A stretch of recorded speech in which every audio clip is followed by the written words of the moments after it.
Hey guys, this is Stuart Zissou, producer for Dark Age of Camelot, and as some of you may remember, I promised you a making of video in my last producer's video. So basically, I don't like reneging on my promises, so I've gotten a bunch of people who happen to actually know something about this artwork together so that we can talk to you guys about how it was made.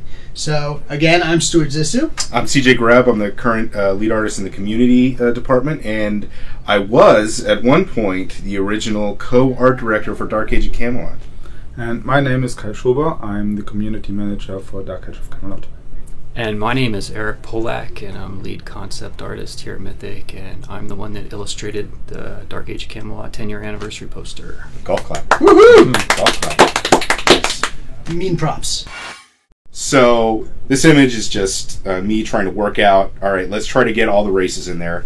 Let's try to get as many different representative classes of all the different kind of play styles in Dark Age as we can. Yeah, I actually remember coming up to you, CJ, and saying, hey, we want this big piece. Can you come up with something? You're like, yeah, I got these great ideas, hold on. And then you send us this line drawing with just the text on there, elf and Lurrikeen or whatever. And I believe my first impression when I looked at it was WTF. I had no idea where any of it fell, what you were talking about. And I remember going back and forth. You're like, oh. And so finally you had to do this line drawing that we show here with actually, the free flow characters leaning in on each other. Then I actually understood, and it's a great idea. I hope everyone agrees, but this is actually where we started. It's a great lesson in art theory, from absolute abstract to something slightly less abstract. Okay, yeah, with that concept in mind, the next part was a lot of work for me. We had to get references for all the screenshots, for all the monsters and characters, classes. We decided that we wanted to go with the epic armors because they are the most iconic nowadays. A lot of people wear dragon armor and it's dyed black. That might not be so interesting on an artwork, although it might have been easier for you. And when we started going back and forth this, I got the feeling this was all pretty useful for you. Yeah, honestly, I didn't know a lot about the game going into it. So you'd been working on Warhammer mostly, right? Yeah, I came to Mythic when we were doing Warhammer, so this was before my time. So it was very helpful to have you three available to me, to provide reference, or if I messed up on something, to correct me and make sure I was getting things right. You did a great job. Thank you. Yeah, so you had a lot of people coming back. You took the feedback really well, and I think it shows. Yeah, I wanted everybody to be happy with the image and feel like they contributed to it. So mission accomplished. I think that's important. So this was the first sketch I submitted. I tried to incorporate all of the characters that CJ had placed on his sketch in some sort of visually interesting manner. So there's at least one important change, I think, from CJ's concept to your artwork is it doesn't suck? No. CJ. The rearrangement of the three central characters. That was based on the first image, exactly. The first ever painting we had done for Dark Age, done by an artist named Therese Nielsen. And we wanted to homage that original image, and I arranged them identically. Yeah, that ended up getting changed a little bit. Booyah! It did, and you gave lightning to an Eldritch, which also gave some discussion. Yeah, I didn't know that was not appropriate for an Eldritch. So right, you knew she was a spellcaster. Yeah. So, why not have lightning? That actually made it through pretty far. Kind of that it did, yeah. Until it was like, oh wait, let's look at the center of the I don't know, painting. did you actually ever see it at this stage, or did we see it later? No, I saw this. I was actually the one who said, if that's an Eldritch, we may need to get you a few more screenshots. Yeah. Yeah, and then we did almost motion capturing of how a spell is cast on. Yeah, I think I had to get like 20 screenshots of every second, just hitting print screen. Well, the Eldritch spells are all very, very cool, so I'm glad you went through that process. Especially the void ones. Yeah, I thought they were very cool too. So later on, you'll see an example of how that kind of incorporated it into the image. Of course, this was just the first stage. We wanted to change some stuff. We already gave some feedback. If we could go to the next stage, you see that, for example, the Triton is gone. We now have all three dragons, so Gyapinulva is present. Well done on the pronunciation. Yeah, very good. We learned long ago that underrepresenting one of the realms is a good way to get us in trouble with our fan base. As is overrepresented. So we were trying to be very careful to make sure that all three realms were given equal love in this image. So this was just a color study once everybody was fairly happy with everything that was in the image. I just wanted to take a shot at it just to see if I was liking the direction and everybody else was comfortable with it. I wanted to have like a fairly bright background, and I was using yellows and oranges, and then to complement it I was using some blues and violets in the foreground. Yeah, one thing you don't know about is I was showing these to the team, as you were doing, all the different thumbnails, the different parts, and I showed it to the team. I'm like, so this is an idea of what it's going to look like, and they all went, wow. I mean, this is just adding the lighting to it and whatever. Everyone wanted it for the screenshots. Everyone wanted it for the desktops. It was great. I actually have this cycling through on my desktop between all the thumbnails, because it's just, even though it's rough as it is, it's so strong with that bright right in the center, moving away to the darkness, to the forefront, and also to the sides, which is just awesome. We hadn't changed the lightning yet. I think this is the part where we went, this is probably the stage. Yeah. But it really showed how it was all coming together and everything. Yeah, I think the final image, I lightened up the characters a bit just so you could see some of the course. intricacies of their armor and whatnot. But I mean, it's similar. Here I started painting in the figures. I pretty much painted it from right to left. I guess I kind of like the Minotaurs, so that's where I started. As does one of our devs. Now, all he plays is Minotaurs. Had we already replaced what was it that was around the Minotaurs originally? It's it in here. It's So- the Pygmy Goblins that Right. are on Yeah. this one. But yeah, Changed everyone to should know wolves. Pygmy Goblins are the one in Albion from Lioness. Right, And so it's the this- pig goblins attacking the Minotaur from Midgard, I believe. Yeah, it's, Yeah. it's a Minotaur Thane, and not quite right. Yeah. Well, that was the first very delicate emails that went back to Eric. I'm glad you spent all the time rendering it and doing Yeah. all that, but I literally oops. spent a day. We keep all sharp instruments away from our artists Right. in this Right. company. But it's Well, I really like how they are harassing him, and it's so fantastic. And Oh, of course. Yeah. yeah, I like I the was Minotaur's so- expression. I thought it was one of the better things in the illustration, so I didn't want to lose that. Yeah, So- absolutely. And we came up with quite a good solution, I think. Yeah, Because I think the wee picked- wolves. Yeah. Here we're just continuing further. I think at this point you could start to see the wee wolves being replaced by. Oh, the wee wolves. So the Eldritch, her spell has been changed at this point. It's Right. Mhm. Yeah, more the negative energy thing. yeah, and you had to once again listen to some feedback and rearrange the way that some of the characters faced. Yeah, Mm-hmm.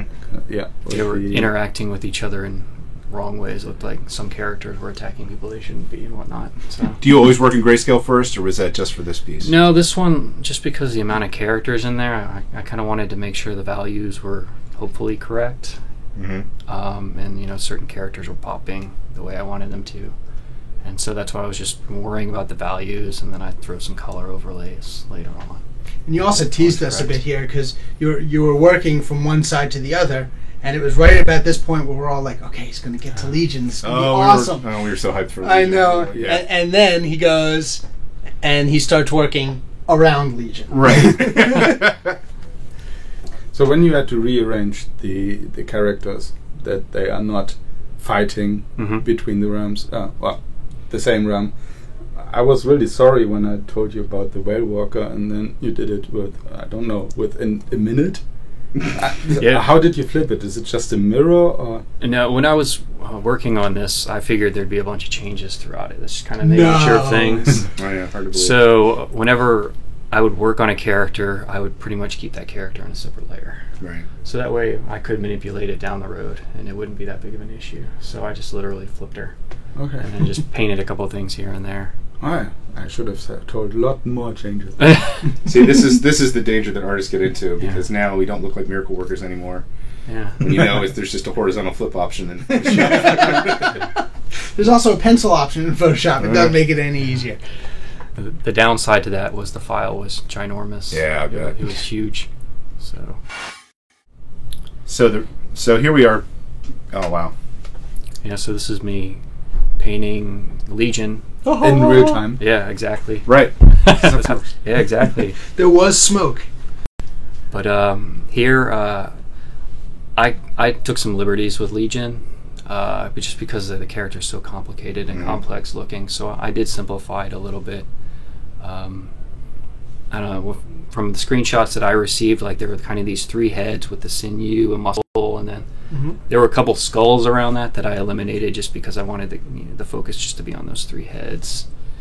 And here I'm just kind of, feeling out what I wanted to draw. I love how many times you redraw the hand. Like, there, not there. There we go. Even in the finished illustration, I'm not that happy with it. But really? Yeah. When is an artist ever completely happy? Yeah, never happy. Yeah. Do you always use the color wheel when you the color picker? Yeah. I usually do that. I usually I'll create a couple swatches and throw them down, and I'll just use those quite a bit and adjust the values however I want to use them. I mean, you can see at certain points I'm just grabbing certain grays here and there and using those. So the idea right now is just to get the high level values, to get the spacing of everything, to get the highlights, all that kind of stuff in there. At what point do you go, okay, that's what I want, now I have to start, really shining it in, really, blending it out and stuff? I guess once I get to a point where, like, if I squint my eyes, I kind of like the way it looks, and I'll start going in there and working out the details, or I'll zoom out a lot just to see the image as a whole. So do you do it section by section? Like, okay, I like that skull, I'll start drawing that in? Yeah, I usually tend to work on a piece or part of it, and then I get something that I like, and then I move on to another part. Sometimes that bites me because I'll end up having to change something later on, but it's just comfortable for me to work that way. Oh, I love this little trick. Yeah, warp tool in Photoshop is awesome. But look how much more depth he got. Just that little, just pulling him out just a little bit like that. Gave roundness that wasn't there previously. It's awesome.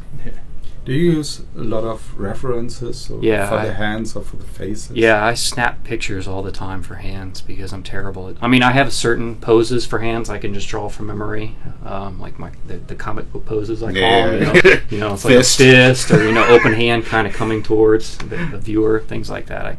I can fake. But if it's a lot of zombie hands here. Yeah, well, those ones I could kind of fake. Oh, okay. But like a lot of the characters, like some of the foreground characters, I snapped pictures just to make sure it looked somewhat correct to me. So is Legion also in a separate layer like you were talking about before? Yeah, until I proceeded to color. And then I flattened the whole thing down just because the file was getting too large. Yeah, it was enormous. And then I started overlaying layers using overlays in Photoshop, and then it was still probably close to a gig by the time I was done. God. So, the summary of your work. This is real time again. See, there he goes. He goes around Legion there. I love that. And there we go with color for the first time. And the whole picture. Dun, dun, dun. It's a beautiful piece of art. It really is. I wanted to put this on my bedroom wall, but my wife said no.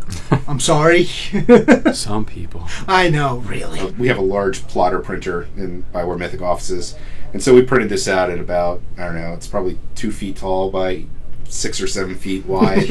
And we put that up on the walls, and it's right in front of one of the doors where people come in the morning. And it's amazing to watch people just... They walk in and stop. Yeah, it's awesome. The first day we put it up, I could hear it every time the door opened, and then the footsteps would stop right in front of the piece, and then they would stand still for about a minute or 2 minutes. You look for the really small things. There's always something new. There's like, oh, I didn't realize, that piece of armor. Oh, I didn't realize you got that in there, or whatever. And it really is. That's one of the things I like. It's a massive battle, just as we know it in game. It's not organized, one faction here, one faction there. It's just... So what would the Battle Herald say about this? The Battle Heralds would say, why are the dragons in the frontier? Good point. And the kings. And everything else in there. And Legion. Because it's fun. Is this a new event? No. God, I wish. My dad would die. Oh. It was a lot of fun to paint. It was a nice change of pace from doing concepts all day. So I hadn't gotten to illustrate anything in a long time. Well, we hit you with a big one. Yeah. Want to illustrate? Take this. So, as promised, we gave you guys a making of how the artwork was done. Myself, CJ, Kai, Eric, we all pitched in to hopefully give you guys a behind-the-scenes look at how artwork like this is created. It was a lot of fun for Eric, I hope, right? Yeah, definitely was. A lot of fun to create, and hopefully... It was a lot of fun to watch being created. Oh, yes. Yes, it was. And hopefully some of that fun got over to you guys, so let us know what you think. We have the lithographs in the BioWare store of the smaller version of this, and Signed by Eric. oh, that's right. Every single one. Are they really signed by Eric? Oh, It yeah. will be. Well, I get a free one, right? No.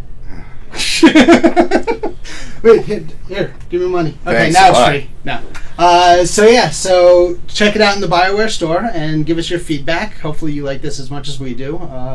Yeah, and I want a free one too. We'll So see. do I. Eric doesn't get one. Thanks a lot, guys. Thank you. See you in the frontiers.